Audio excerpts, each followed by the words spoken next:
It is well known by now that Canada is an urban nation. That is to say that most of us living in this country live in cities.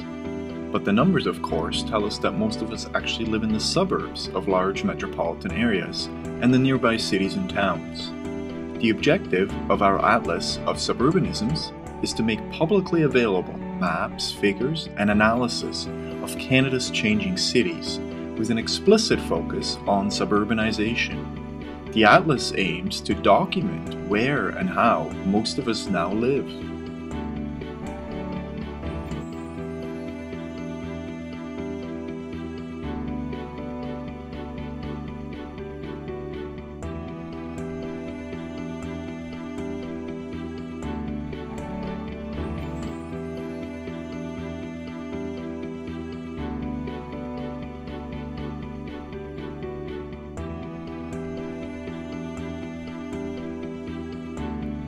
Focusing on North American and specifically Canadian benchmarking aspects of chasing the tail of suburban development on the growth frontier.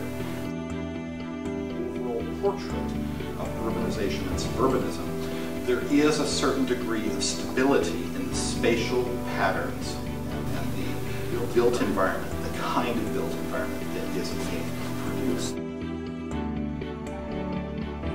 There's a lot of stories here.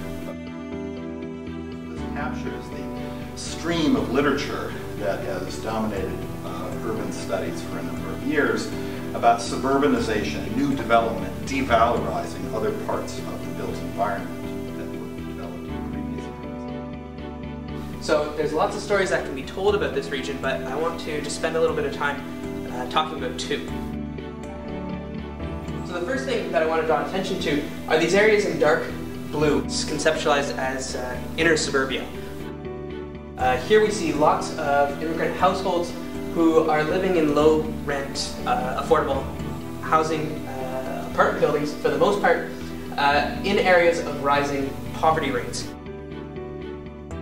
Jumping out to the outer suburbs, as they've been called, we see a different pattern of suburbanization occurring, one also entangled with patterns of immigration and home ownership.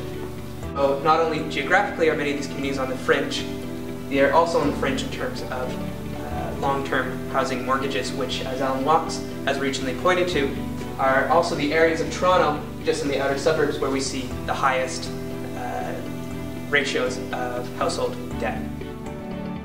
Urban studies has been focused in Canada at least for some time, in research on the largest metropolitan areas. One of the things that we're trying to do in this project is to go beyond that focus on those largest metropolitan areas like Toronto, Montreal, and Vancouver. Include as well some of the mid-sized metropolitan areas like London, Kitchener, Halifax, Victoria, and even the smaller sized metropolitan areas. Places like Sherbrooke, St. John's, Kelowna or Abbotsford, Kingston or Saginaw.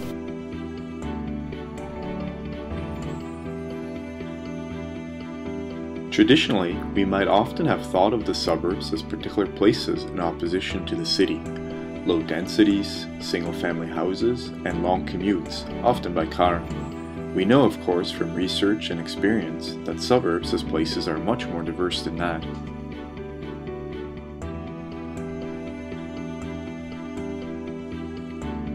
But this project is even pushing us further.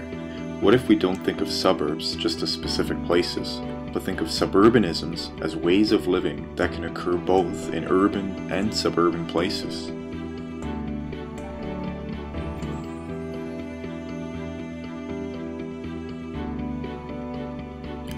It will change our perspective. It will be an understanding that does not take for granted the political or historic development of cities as drawing concrete lines between what we believe is the urban and the suburban.